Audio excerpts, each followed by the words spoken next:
Bismillahirrahmanirrahim. Assalamualaikum warahmatullahi wabarakatuh. Pada Ramadan hari ke-20 ini,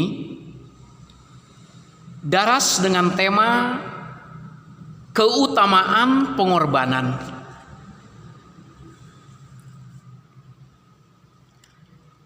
Islam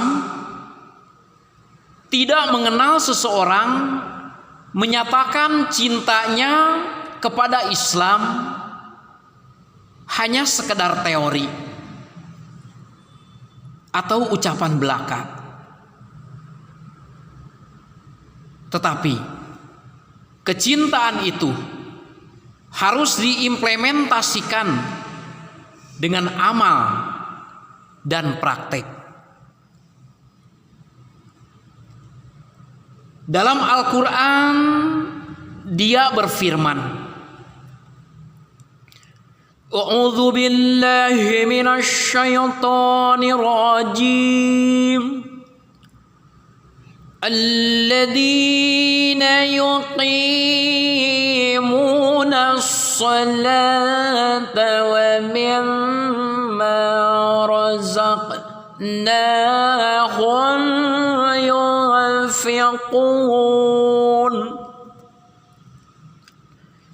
Ulaika humul mu'minuna haqqan lahum darajatun inda rabbihim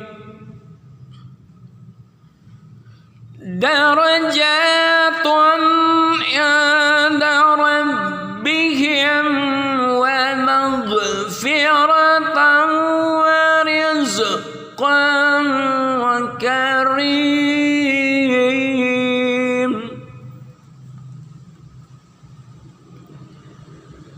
Orang-orang yang mendirikan sholat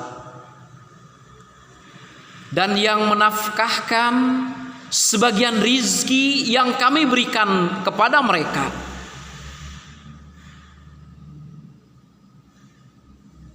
itulah orang-orang yang beriman dengan sebenar-benarnya.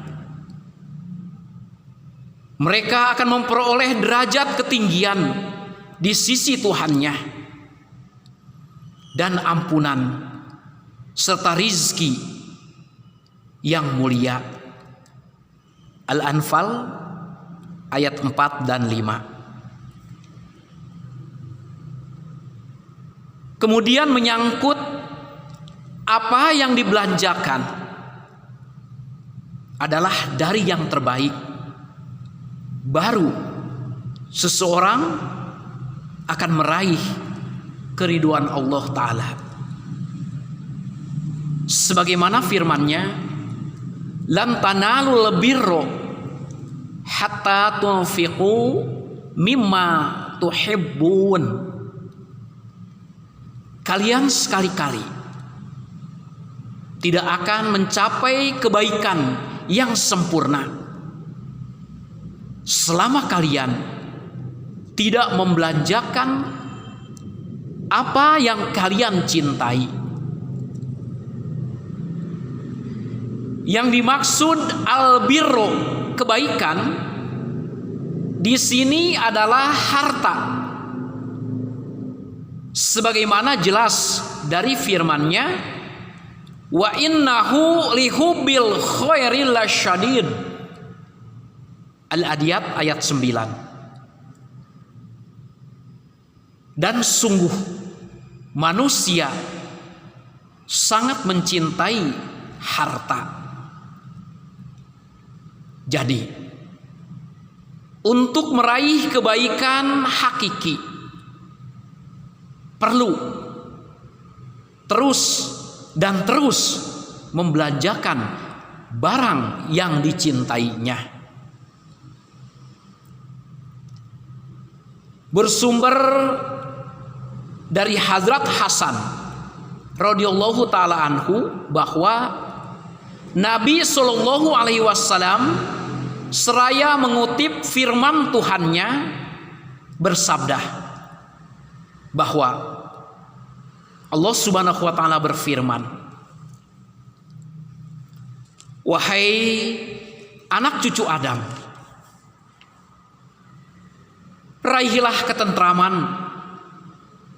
dengan menyimpan harta kalian di sisiku, di mana tidak akan ada bahaya dimakan api,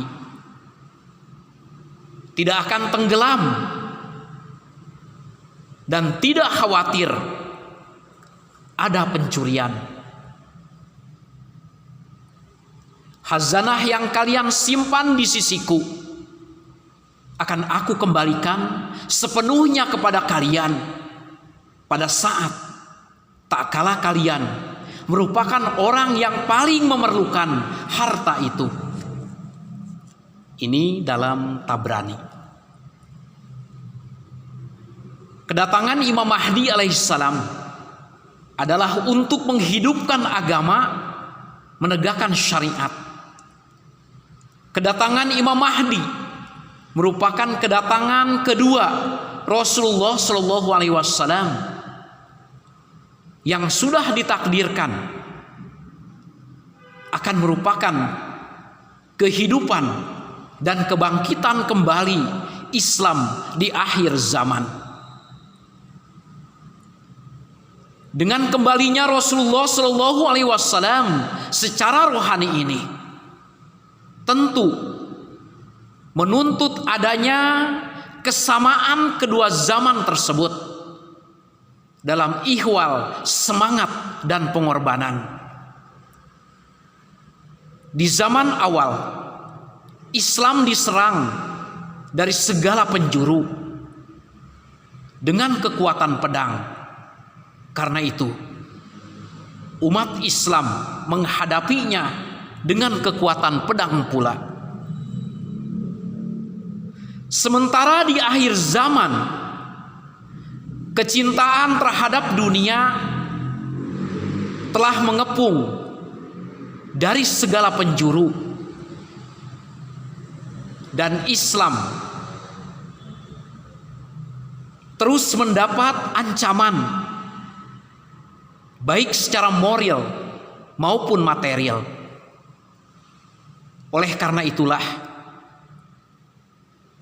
sesuai tuntutan zaman untuk menghadapi semua tantangan itu, sesuai perintah Islam, berbagai pengorbanan dilancarkan di dalam jemaat ilahi ini, sehingga daftar pengorbanan yang berjumlah lebih kurang 23 buah ini merupakan gambaran dari kurang lebih 23 peperangan yang dialami oleh Rasulullah Shallallahu Alaihi Wasallam dan para sahabat beliau di masa awal. Demikian daras Ramadan. Billahi taufik wal hidayah. Wassalamualaikum warahmatullahi wabarakatuh.